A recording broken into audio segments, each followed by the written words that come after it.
I'm Jit Shivadeep Ghosh. I'm the CEO and founder of Phi Labs. We have a booth out there. In case you haven't been to ours, please do stop by at some point to talk more about what we do. But today, more importantly, we have a very interesting panel planned for you. It's going to be a strong debate by the two reigning champions of either side. There's a prize. The winner gets a stack of perfectly marbled porterhouse steaks, courtesy of Butcher Box, and an AI lawyer from Link Squares. That part was a joke. There's no prizes. Okay, so to start off, let's do a round of introductions. Who wants to go first? Vishal? Sure, yeah. Vishal Sunak. I'm founder and CEO of Link Squares. We make software for in-house legal teams. I sell software to the general counsel. I'm a lifelong New Englander, so I did not go to Suffolk University. I went to Northeastern, but part of this awesome ecosystem. Link Squares is almost 8 years old. I have 400 employees. I've raised $161.5 million, 5 rounds of venture capital, raised $100 million last year. Really excited to chat with you all. Mike Salguero, also ButcherBox is 8 years old. I'm the CEO and founder of a company called ButcherBox. We ship meat raised better in the mail. Bootstrapped it. I ran a company before ButcherBox for 8 years called Custom Made, where we raised $30 million in 5 rounds of financing. And then when I started ButcherBox, I decided I wasn't going to raise any money and prove that you could do that. I live in Cambridge, have 3 kids, and yeah, been in Boston for a long time. Oh, thank you, Mike. So before we get started with the debate, I think it would be very interesting for our audience here and those joining us virtually if you can spend just a little bit of time to talk a little bit about the origin story of your current company. So, sure. Mike, you want to start? Yeah. Like I said, I ran a company called CustomMade.com, which was a marketplace for custom stuff. While I was doing that, my wife and I were cleaning up our diets and really had figured out that food is medicine. Food had a huge component into how we were feeling. And so we followed these elimination diets where you like eliminate a whole bunch of things and then you reintroduce them and you figure out like if you're allergic to anything. And all of these elimination diets, including Michael Pollan's book, Omnivore's Dilemma, talked about grass-fed beef being like the answer. I lived in downtown Boston. I just got like obsessed with finding grass-fed beef and would go to the local grocery store and there wasn't any. And so I just was like, well, how do you get this stuff? And I ended up buying a bunch of grass-fed beef from a farmer in a parking lot. And usually these farmers sell like half a cow. So you get like half a cow is like 2 trash bags full of meat. And I brought it home to my small apartment in Boston and was like, I don't have room for this. What do I do now? And so I started selling it to my friends. And one of my buddies was like, this would be so much easier if it was just delivered to my house. And I was like, And at the time, I had been running a company for 8 years, and I was done. And I mean, we had a really bad falling out with our VCs, and it just wasn't going well. And I had decided I wanted to start a hobby. And one of the reasons why I didn't raise financing to start with is because it was a hobby. It wasn't supposed to be a big business. And so I started this little hobby business where we were going to be a subscription business where I would make each box be profitable.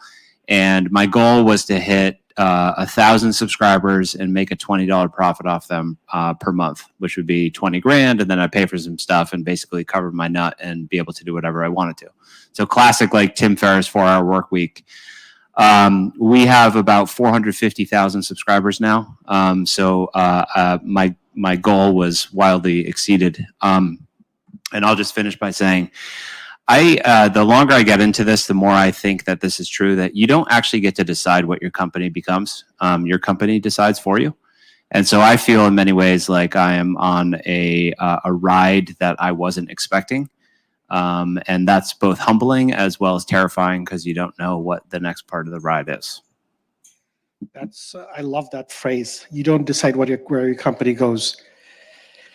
You know, oddly enough, I started Link Squares about half a cow also. No. I was working at a tech company here in Boston called Backupify. They were a G Suite backup product, and company was awesome. It was my first introduction to software as a service and B2B software as a service. Really learned it for the first time ever there. The company had a good trajectory, but nothing crazy, nothing like supernatural or anything like that. Kind of the decision was made that it will exit to another company, a bigger company, also a backup company doing other types of backups for companies. And so the bigger company came into our company and said, well, we're going to buy this business and we're going to start integrating it, which is smushing it together and zippering it together. And some of the projects that I had in my role just as in operations, which really was a series of years of odd projects that I would do, which I enjoyed, and a lot of learning there. I would recommend it to anyone. You learn a lot about the depth of a business, like helping marketing and finance and sales and revenue and data and BI and SaaS metrics. And that was my job. So it was cool. So the bigger company said, well, we want to move all your data off of where you're storing it because it's very expensive. If you know the AWS pitch, it's all the convenience, but then at scale becomes very expensive. And we were storing 5 petabytes in S3, which is their static storage, and backing it up 3 times a day for thousands and thousands of businesses. So you can imagine that bill is very expensive. And the company that bought us had their own data center. They didn't even use public cloud infrastructure. They had a huge data center. They had 100 petabytes and they had plenty of space for us. The most logical thing for them was bring down our multi-million-dollar AWS bill and move all of our customers' data onto their data warehouse. Sounds super straightforward. And the engineering part of it is, not straightforward, but as a business thing, these sort of things come about. They're just ideas like, well, why don't we just move all your data off? But then the contract that we signed with all these customers have provisions that may say we will not move it off, or we need to give you notice, or we will not do it ever. And so they wanted all that list of whose customers' data we can move without their permission, start doing that immediately, and whose customers' data we cannot, and what do we have to do to move it? And the answer to that question is impossible, because we had like 7,000 companies we were backing up their data. The contract we had signed is everywhere. It's in filing cabinets, it's in Google Drive, it's haphazardly attached to Salesforce opportunities, it's stored in Box accounts, it's in terminated sales reps' emails that we were email backup companies, so we had everyone's old emails. And the answer to that was like, well, how long do you, when do you want this answer? And they're like, how about 2 weeks? And I'm like, how about 2 years? And so we started to synthesize it. I'm an engineer, so I like breaking down things, synthesizing them in small bits, put it on a plan. First, find all the contracts. Okay, hypothetically, we found them all. We have a 1-for-1 match what's in our general ledger and where the contract is. We weren't even doing that. And if we could then somehow search them and understand them, then we would get this answer. And they're all scanned PDFs, so they're not searchable. You can't control F a scanned PDF. It's an image inside of a PDF. So then it's like, well, someone's going to have to read all these contracts one at a time. I was like, do we have any budget? Can we hire someone? Can we do it? They're like, no budget. There's no budget. There's no budget to do anything. I was like, well, we can't do it. We ended up emailing all our customers we may move your data off AWS, which was a terrible answer, but really the only thing that we could do. There's just too many. They're all different. You work with large brands we had Whirlpool, Logitech, and Waitrose, John Lewis. These are some of the biggest companies in the world. And they will never sign your contract as a little tiny customer, a little tiny software company in Boston. You will always be forced into third-party paper, which is not even yours. You could buy toilet paper or software for your business on the same contract. You negotiate it. It takes a long time. It takes months. It could take 6 months. And that was a genesis moment. My co-founder and I, we worked at this company. We had the desks next to each other. We were hearing it. He was in account management. He was hearing it. I was in the ops. I was hearing it. And we were drinking buddies. So we then went out one night. And I was like, isn't this really interesting? And he said, this is really interesting. And we started messing around with it Wednesday nights and Sundays when the Patriots weren't playing, of course. I'm not going to give up my Sunday for this. And eventually, over time, enough smart people said to us, hey, at bigger companies, they have someone whose job is to do this. I'm like, tell me more. And they're like, it's the general counsel. I was like, what is that? We don't even have one. We're like 130 people. We don't have a general counsel. I asked my co-founder, do you know any general counsels? He's like, no. We started cold emailing general counsels. I think you have this problem. And then one thing led to another, and we built a product for it. We built an AI company around it. And that's how we got started. Great story. Cool. I think that sets the stage for us to go straight into the questions, or the topics, not the questions. The topics we have are either pro bootstrapping or pro fundraising. The way I'm going to go down them is I'm going to pick one from each, and I'll pick at random someone to speak for pro it, or if you don't want to do it, just say you don't, and the other person then has no choice but to pick the pro position on that. And then the other person gets to present their side, and then we come back to the original point. So let's start with Mike, because your current company is Bootstrap. The first topic or question we're going to pose is, Bootstrap companies are better at keeping pressure on being profitable. How do you feel about that? So when we started in 2015, and if you remember 2015, Blue Apron was like shooting through the roof, and they had just raised their last round of financing on a $2 billion valuation, and there were 125 Blue Apron lookalikes online, and everyone was just spending money on Facebook, and their lifetime value to customer acquisition cost ratios were completely fabricated, but yet people were just raising more money. And because we didn't raise money, we had to come up with a way to be what we called box one profitable, which meant that we made money on the first box because we didn't have any money.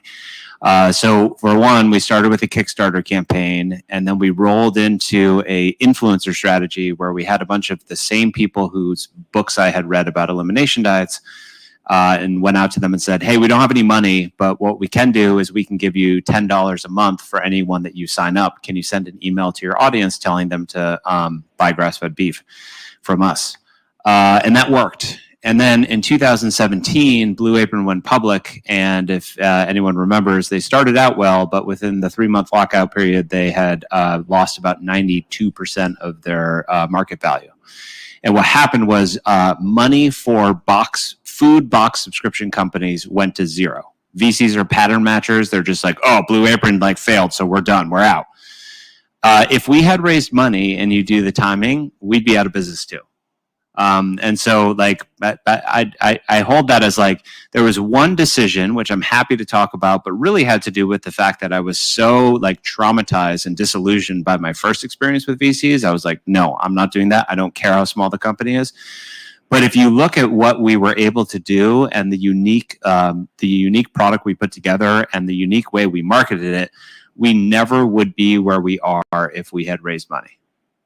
And so, we're going to do about $600 million in revenue this year. We're a pretty big company, and we wouldn't be alive if we had raised money. So that would be my my response.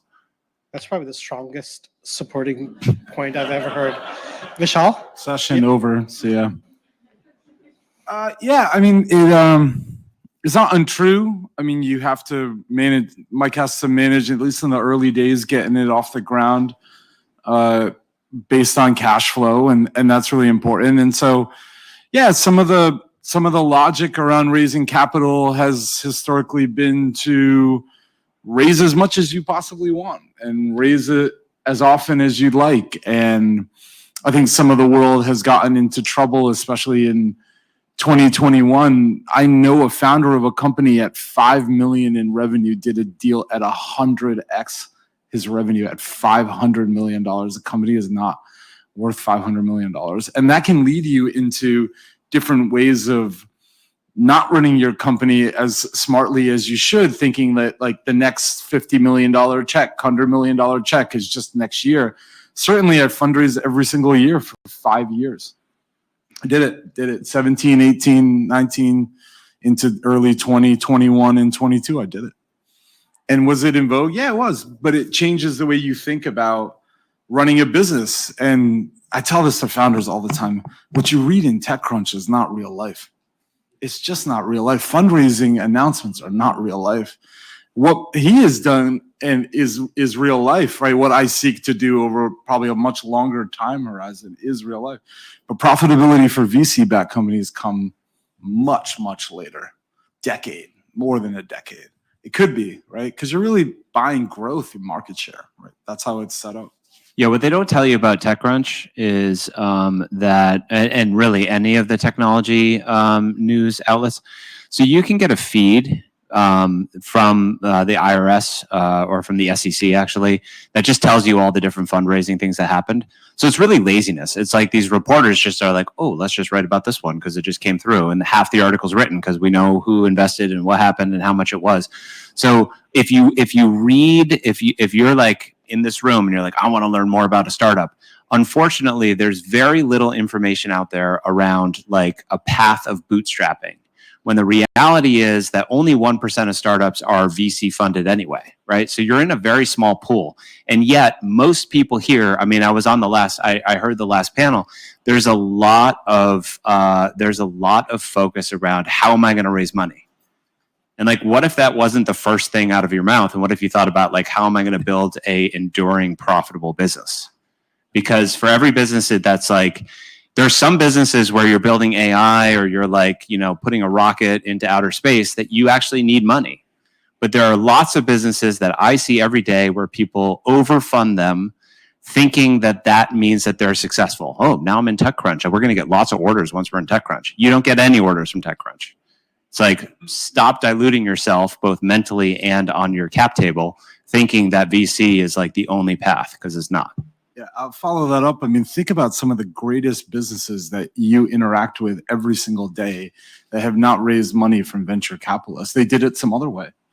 They did it with like a loan or something like that, or put some cash together from they had saved and kind of plunged into it. And then you're forced to think about like what you're spending and why you're spending it. And it's also a healthy balance too.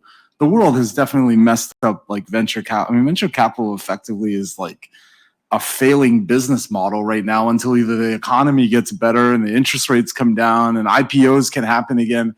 Everything is just frozen. The whole business model is broken. It really is. It is totally broken. Not so much on the early stage, but it's definitely on the later stage, like, in the world that I am. It's crazy. But like, think about how many businesses have never even contemplated needing it. And it's like a balance, right? You got to know why you're doing it. I think a lot of people don't realize like venture capital is a business. They are trying to exit your company and they're trying to make money and they're trying to skim profit off what they sell. And it can lead to outcomes that are unexpected too. You can't control all of it all the time. We're learning that now in the way the world is. Well, I think we've made our case of how VC is evil. Let's look at the other. But if any of my investors are listening, I love you all. Okay, let's look at the other side. Look at it from the other side for a minute. Vishal, I think you should go first on this one. So VC backing gives a company a certain amount of not just like money, but also credibility in some ways. How do you feel about that? Yeah, when you start a business, you're actually just building a brand. And we as consumers associate ourselves with brands every single day.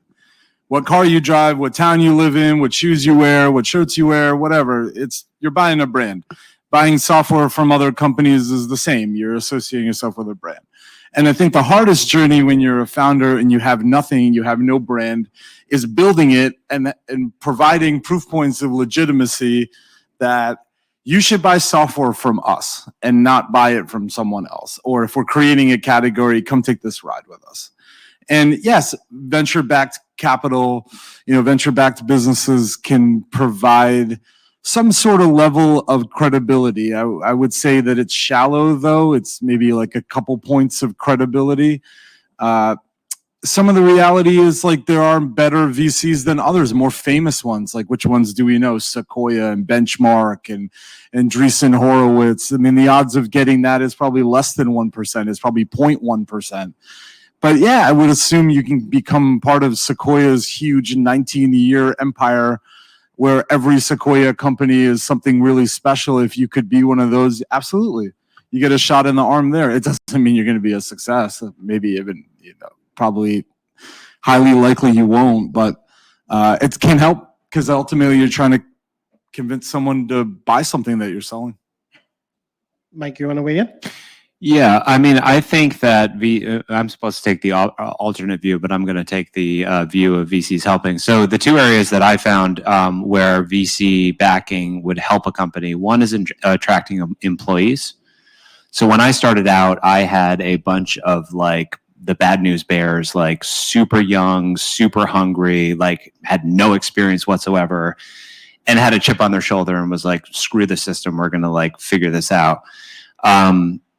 Versus my first company, when we took Google funding, because we were funded by Google, like we had people knocking down our door to work for us.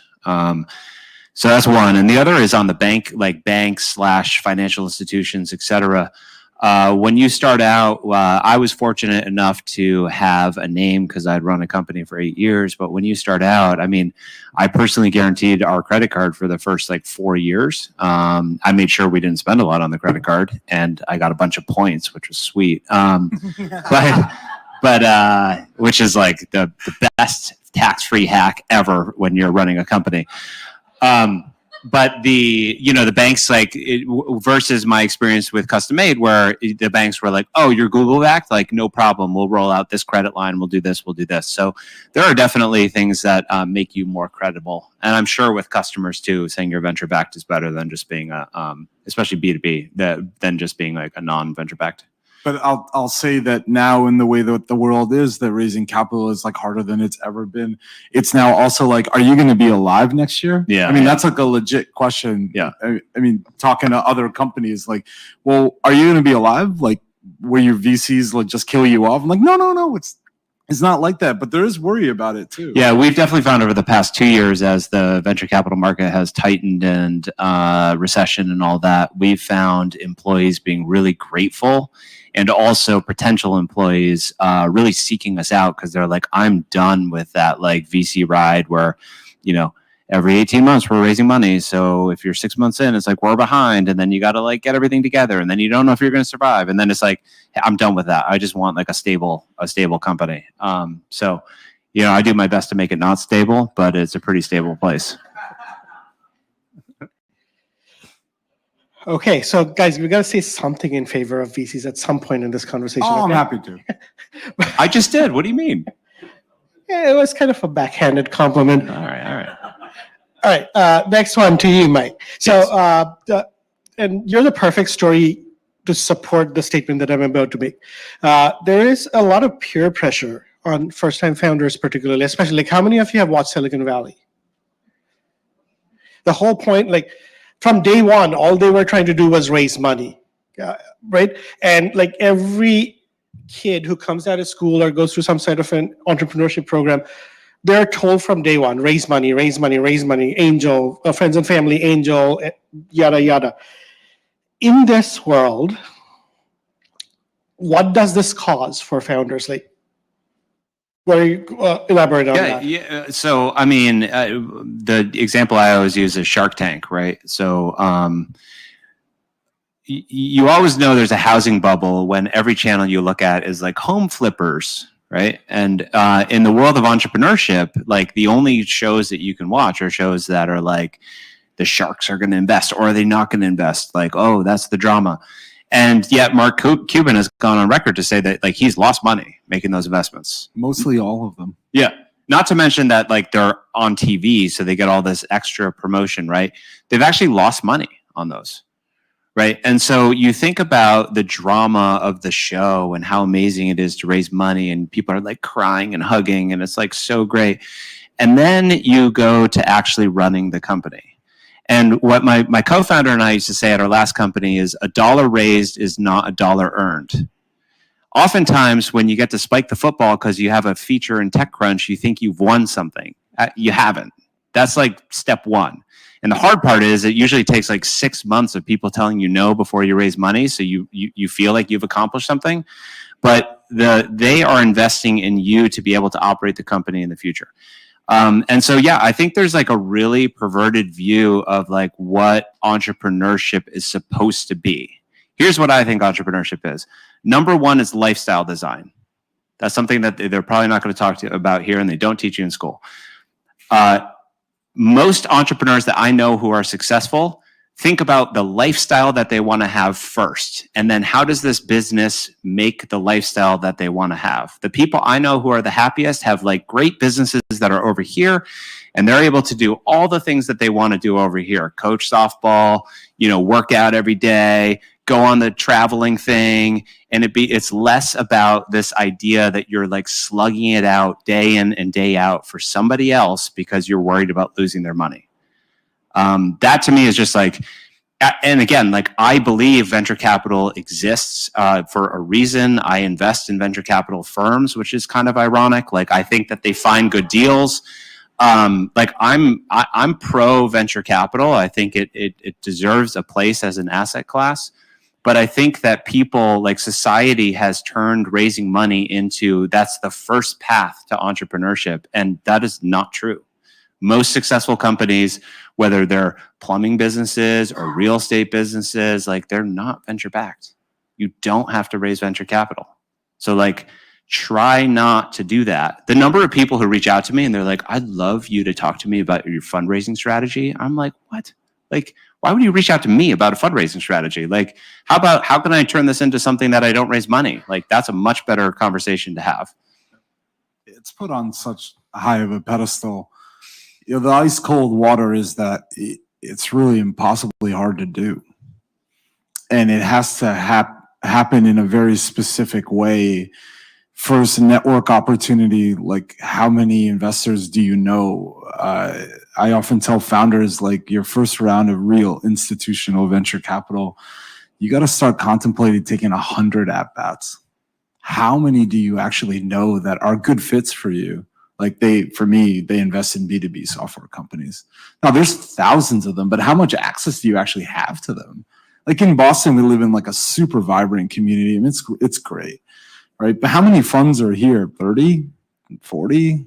And it's not even 30% of the way to the goal. So then you got to start reaching out in other networks, start building pipeline like in a sales way, like in San Francisco, in Silicon Valley, go to SaaStr annual, hustle it up, and then get them all warmed up and ready for the day that you're going to start a fundraise pitch and present a company that can be worth $1 billion. That is the bar. The 3 comma club. Yeah. Can you make a company that's worth $1 billion? That is the bet they make when they write the first check, the next check, the last check, whatever check. And the new ones that come in, it's like, can you make it $3 billion? Can you make it $5 billion? Can you make it $10 billion? And it's put on a pedestal because it's perceived to be cool. But to his point, I have slept in our office. I have worked days where I left my house at 7 in the morning and came home at midnight, and I did it Monday, Tuesday, Wednesday, Thursday, and Friday. And I've worked Saturday nights and Sunday mornings and Sunday nights. And the first year of my kid's life, my eldest daughter's life, like I hardly saw her in 2019. The pandemic really helped me with that. I could spend more time with her at home. It's a grind, and the board meetings are hard, and managing them is hard, and their expectations and their will they're going to put on you. And so it is something that is very powerful, and it is helpful. It is very helpful.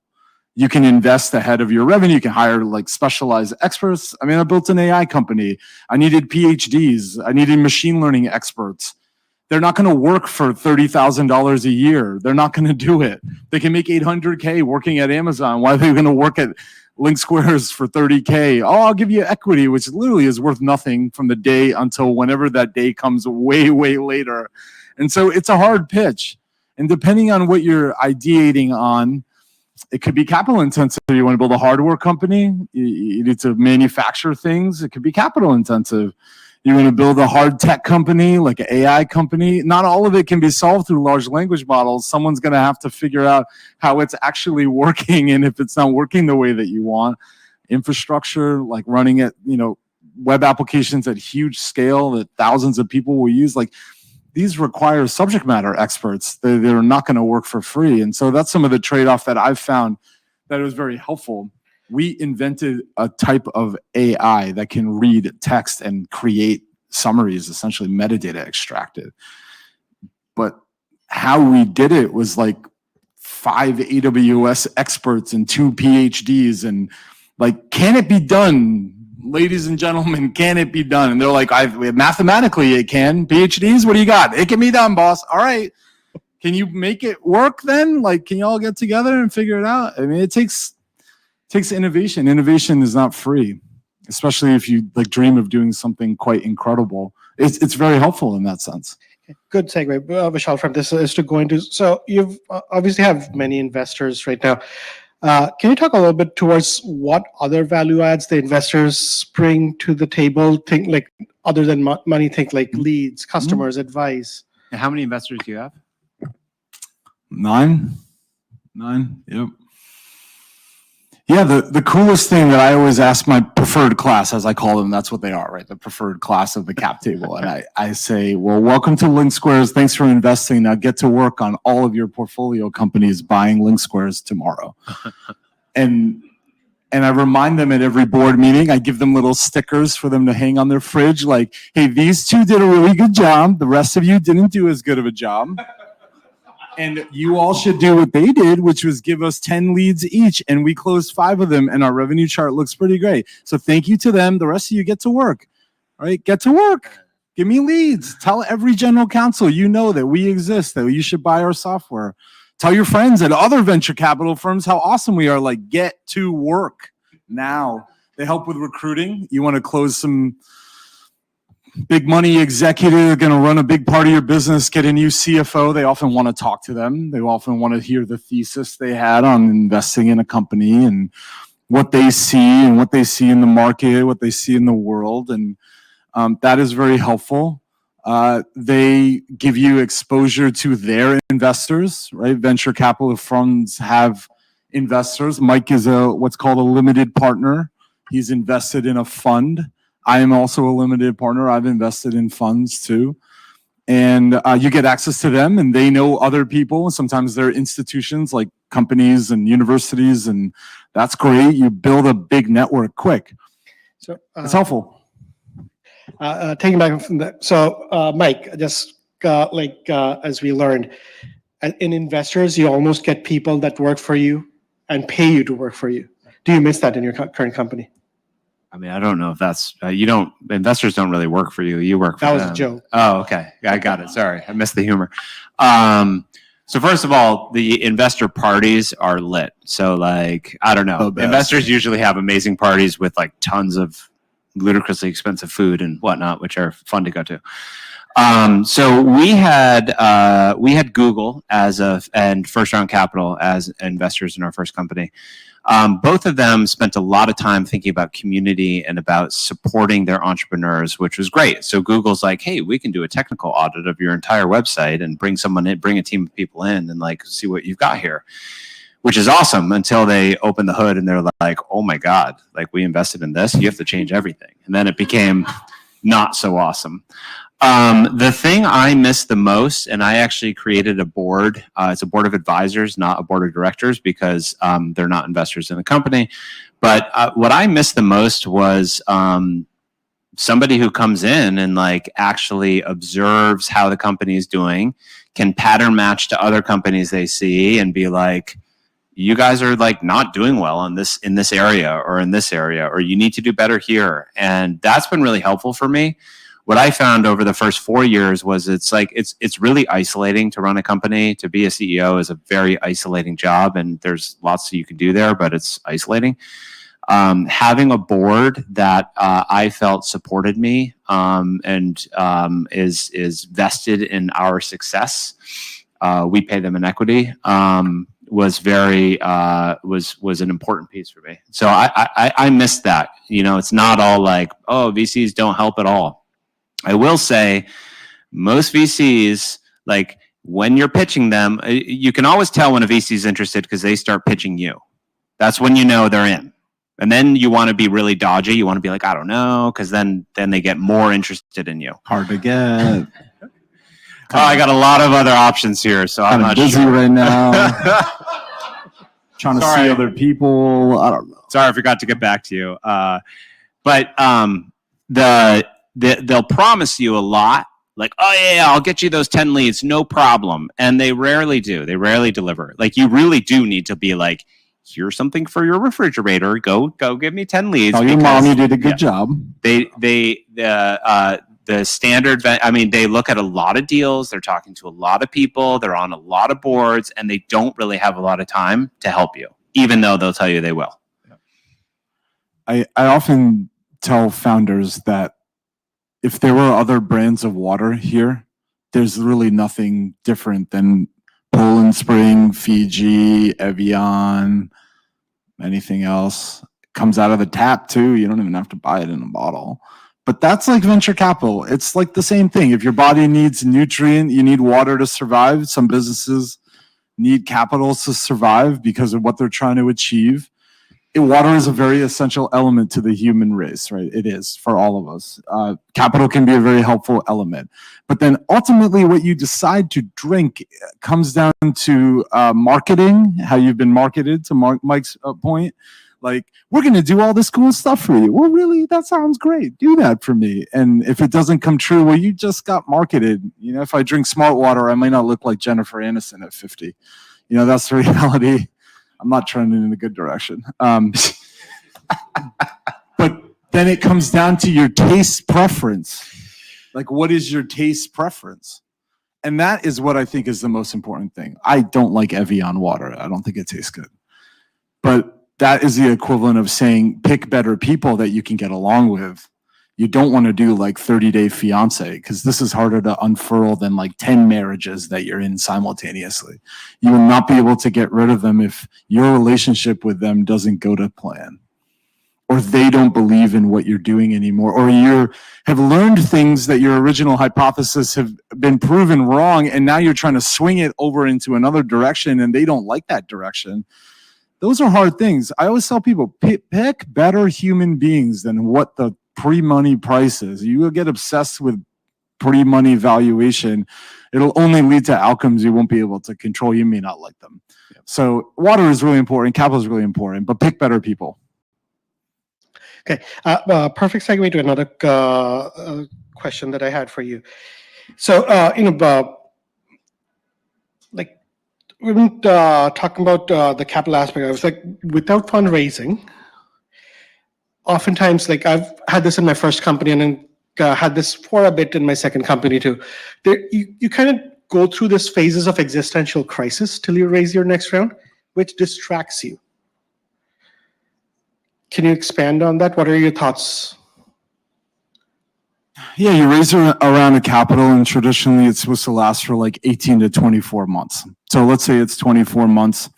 18 months into the journey, you now have to think about, because you are not profitable, you are burning cash every month. You have burned it at a great rate, but you've raised it to achieve certain things. You've set some markers out a year in advance, 2 years in advance. You're thinking about what you will achieve with this infusion of capital. And then you go through the process of saying, well, we got to go raise capital again because the business is not profitable. Let's go do it. How are we going to do it? Who are we going to target? How much are we going to raise? What does the next 2-year journey look like? And what are we going to try to package up and sell to someone? And so that can be very stressful. And it's very stressful around the time you might be like the awkward teenage phase of the business. You're not a full-blown adult where you just know everything. You know everything about your sales motion. You know everything about how it works, how you make money, spend money in sales and marketing, pump out revenue and cash flow. And you don't have that level of sophistication until way, way later. And then you got to go out and do it. And the worst fundraise I ever had personally was 113 days of fundraising every single day, almost 20 hours a day.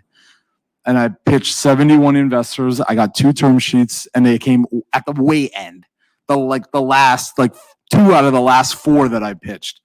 And I did 4 trips to San Francisco. I got 50 no's, back and forth, like flying red eyes, and get into the office. Oh, by the way, you still got to run the business, by the way, and you have not enough people to do it. And you go through these moments of like, I don't know if I can do it. I don't know if I can raise their Series A. Series A, definitely the hardest round to raise. It is brutal. It's hard. It's hard in bad economy, good economy. But once you get through it, then you say, like, what am I going to do next time that's going to make it easier? Like, what questions are we going to get proactively that we should just have material prepared? We don't have to try to do it the night of to present it the next day. And so you go through those moments of crisis. But I will say I've gotten quite good at raising capital. I actually like it. It's like a sport. It's cool. But with 400 employees, I don't really have to do that much more every day. We hired an expert to do everything. So I really have to think about the future, right? My job as a CEO is to make sure we get to the future we want. No one's thinking about the future. Everyone's thinking about this quarter right now, today, this week, this month, but I'm thinking about the future. So you have some of those moments of crisis over time. Yeah, I would just point out that what he just talked about in terms of being told no 70 times, that is what it takes to raise venture capital. And so I oftentimes talk to people who are like, I don't know, I went on a couple meetings and people just didn't like the idea, so I think I'm just not going to do it anymore. And it's like, dude, I went on 120 meetings to raise my first round. Like, that's what it takes. So if you don't have that gut to be like, no, no, no, no, no, get out of my office, no, definitely not. And then you call them all back and you're like, are you still a no? No. You're not going to raise. Like, that's just, I don't care how smart of an idea you have, you're just not going to raise. And I don't think that they talk about that as it relates to like TechCrunch and whatever, but it is brutal. And it's brutal bootstrapping as well. It's not like a cakewalk to bootstrap, but like the amount of rejection that you take as an entrepreneur and as a founder is not something to take lightly. I know many a founder who have fried themselves on that journey of the red eyes and the drinking and the conferences and the this and the that and the other, and like literally are depressed and can't get out of bed. I know many founders who have gone through that. And so it's not to be taken like the journey. I know this is Startup Boston. It's like, woohoo, startups are awesome. But like the journey is a mentally taxing freaking marathon. And if you want to go on the marathon of VC, keep in mind everyone from mile 0 to mile 26.1 is going to say no to you. And it's a long slog. Yeah. I will tell you that thousands of people have told me I will fail. Literally thousands. And then they want you to fail because they'll be mad that they were to my face. Yeah, to my face, in front of me, in nice ways and not nice ways. And like we didn't. But I only needed 6 people to lead 5 rounds, whatever, 5 people to lead 5 rounds. It only takes one. Once you get one, then the others are like, hey, what are you doing? Yeah. I'm like, well, I'm writing this check to Link Squares. Like, well, can I come in? Well, you know, that's how it works. It's FOMO. It's fear of missing out on the next hugest thing. And that's the game you have to play. And yeah, I would agree. It takes a lot of mental toughness. It takes a lot of days sitting at home being like, why am I doing this? God, this sucks so much. It sucks so much, but you have to will these things into existence. Maybe some of you have something that is just burning a hole in your brain, a thorn in your brain about something that is exciting and amazing. Then don't give up on that. Don't quit. That's the thing I tell founders. You cannot quit. You got to fight through it. All right. Well, lots of great points, pro and con. I think the consensus would be VC is a necessary evil for certain types of companies, not all types of companies. So don't give in to peer pressure that you have to raise if you have a startup. Any closing thoughts before we open up for audience questions?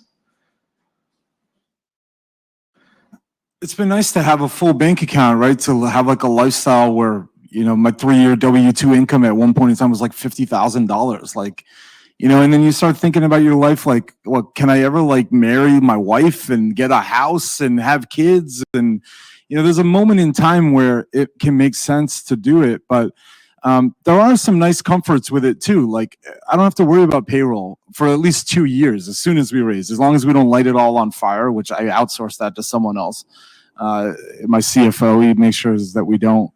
And then it just comes down to like, well, cool, we can take a little breathing room. We're not going to die all the time. You kind of get out of that survivalist mindset. It's dangerous, but it's like, okay, danger. It's like some of this is like a little radioactive. You gotta have to like learn how to deal with the fuel rods and don't get Chernobyl, right? It's a thing, but it's cool and it is fun and it is exciting. And I'll tell you, The days when I have seen it work at huge scale, like we did, I don't know, $5 million of sales in 30 days, are the days that just keep me going to want to do more. Right. And those are great days. And there's so many great memories I have of the LinkSquares journey and how many people's lives we've touched and how many jobs we've made in America. And like, those are all things I really think about, of the impact that I've made because of this great idea I started in the back of a co-seat in Kendall Square. And it gets cool. And we needed VCs to do it. Sure. Then I'll learn how to deal with them. It's another skill set. And you build skill sets over time as a founder when you need it. Not like academically, like I'm going to read a book on something. It's like, I have to do this by next week and I have to learn it real fast. The board of advisors thing is so cool. I do the same thing. Angel investors help with that. And it's just like, hey, I got something hairy. I need to talk to you like right now. And I need your advice right now because I'm a first-time founder and I don't know. And that's helpful. But it's been a great journey. I would recommend it. If you can do it, you can have the mental toughness. And a lot of rewards on the other side too. My closing thoughts. I mean, I thought that was great. I don't even know what to say after that. I got you. So I would say the one like really big mistake I made. So I'm super pro bootstrapping. I'm like bootstrap. But then when I started hiring, I actually treated the company like a venture-backed company as it related to equity. And so we gave out a bunch of equity. Which is what you do when you start a company. It's like, oh, you get 1%. And I valued the company at $750,000, which was a mistake, and gave away about 30% of the company over the first few years. And the problem with that, the challenge with that, is how do those people get out? When you do round after round after round, usually there's like a secondary, which means some of the money doesn't go into the company. It goes to employees and founders. And I'm in a position, so what we're trying to do is change the way meat is raised in this country. And I believe that in order to do that, that is going to take a very long time. Because if you look at iconic food brands in this country, they're not built in 5 years and flipped.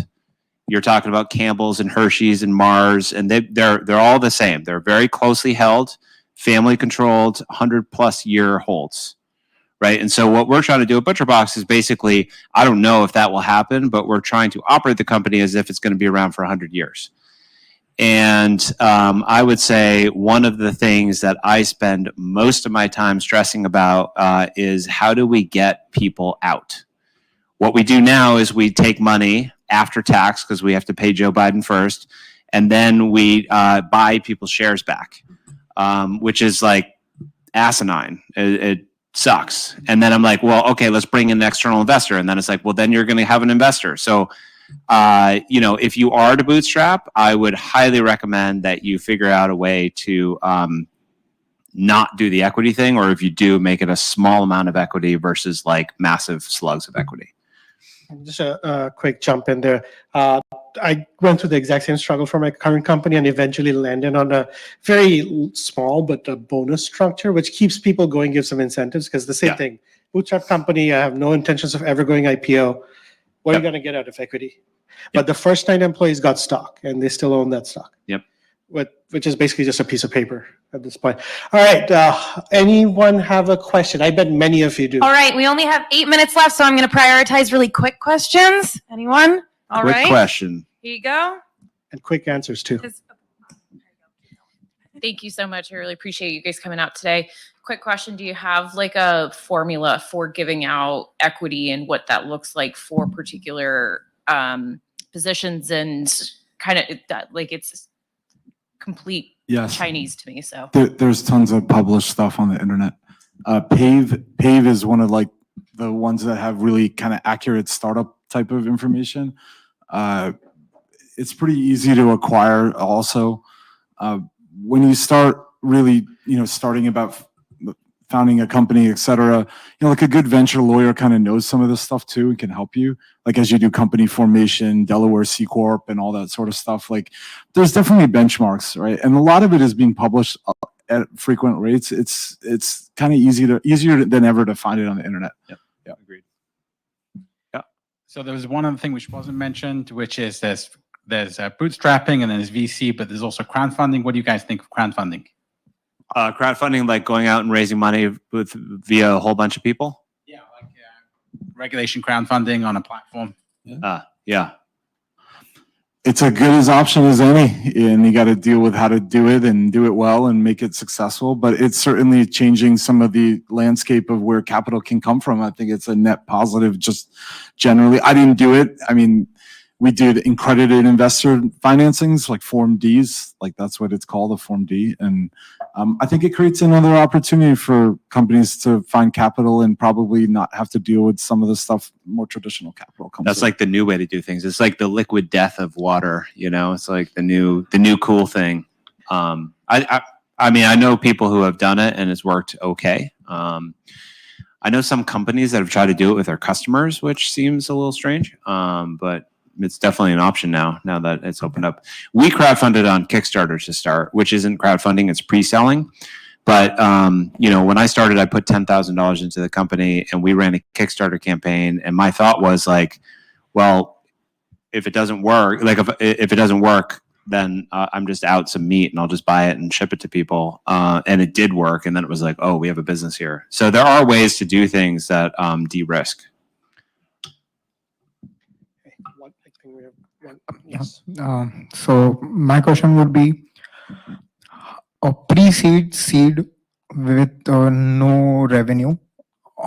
How much, and for a P2P peer-to-peer online platform which has no revenue for at any point of in time and wants to raise a certain amount of capital for its back-end development, how much capital would you think it would require a certain company? Yeah, it obviously depends. I recommend people try to raise like $500,000 first through like angel investors and do it on like a convertible note. Like a SAFE is very company friendly versus investor friendly, and kind of start from there.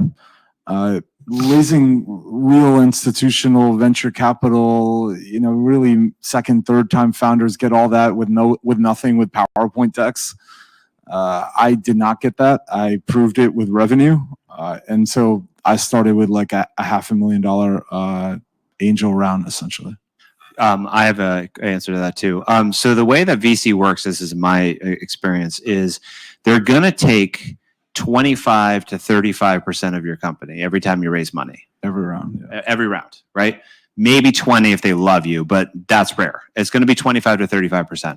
So the only question is how much money can you defend that you will spend, right? And so what a lot of times, like you actually have, and the VC has an incentive to be like, I need $3 million instead of I need 500,000. It might be harder to raise, especially at a seed stage.